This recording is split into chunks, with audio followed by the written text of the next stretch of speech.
C'est une loi qui s'appliquera durant les campagnes électorales. Dans le collimateur, les fake news, ces fausses informations répandues intentionnellement pour influer sur le résultat d'une élection. Les sites ayant pignon sur rue sont la vitrine légale de cette propagande, articulée avec des milliers de comptes sur les réseaux sociaux, et en un instant répandent partout dans le monde, dans toutes les langues, le bobard inventé pour salir un responsable politique, une personnalité, une figure publique, un journaliste. Ces fausses nouvelles ont été diffusées massivement durant la dernière campagne américaine et elles ont sans doute pesé sur le résultat. En France, il y eut des tentatives similaires durant la présidentielle, venant notamment de Russie. Ce qui a valu cette réponse très sèche d'Emmanuel Macron à une intervieweuse russe, et ce devant Vladimir Poutine. Quand des organes de presse répandent des contre-vérités infamantes, ce ne sont plus des journalistes, ce sont des organes d'influence. Russia Today et Sputnik ont été des organes d'influence durant cette campagne qui ont, à plusieurs reprises, produit des contre-vérités sur ma personne et ma campagne.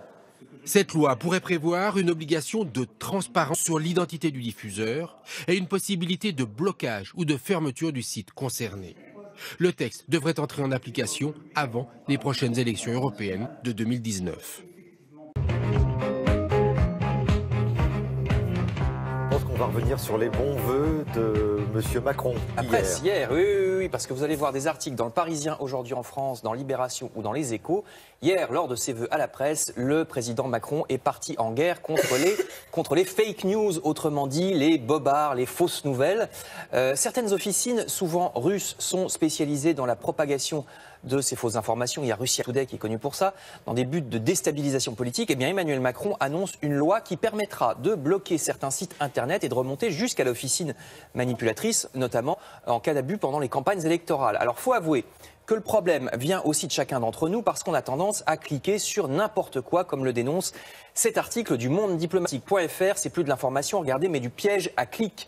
Il y a désormais beaucoup de sites d'infos sur Internet dont la seule raison d'être est de vous faire cliquer pour générer de la pub. Évidemment, c'est pas sur ces sites-là que vous verrez une information indépendante puisqu'ils dépendent complètement des annonceurs. Il y a même des sites qui font de la pub déguisée sous forme d'articles, dit le Monde diplomatique. D'autres sites où on écrit n'importe quoi du moment que ça attire l'œil, même s'il n'y a aucune info réelle dans l'article. Les rédacteurs se font parfois engueuler s'ils cherchent à vérifier leurs infos, dit le Monde Diplo qui a interviewé des rédacteurs sous couvert d'anonymat et qui disent qu'ils sont complètement forçats.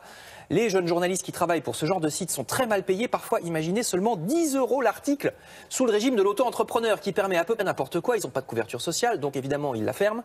Le journal nomme les sites web Combini, BuzzFeed, Melty, très populaires chez les jeunes. Mais faisons donc attention et ne cliquons pas sur n'importe quoi. C'est uniquement pour générer de la pub, même quand il n'y a pas d'infos dedans. De plus,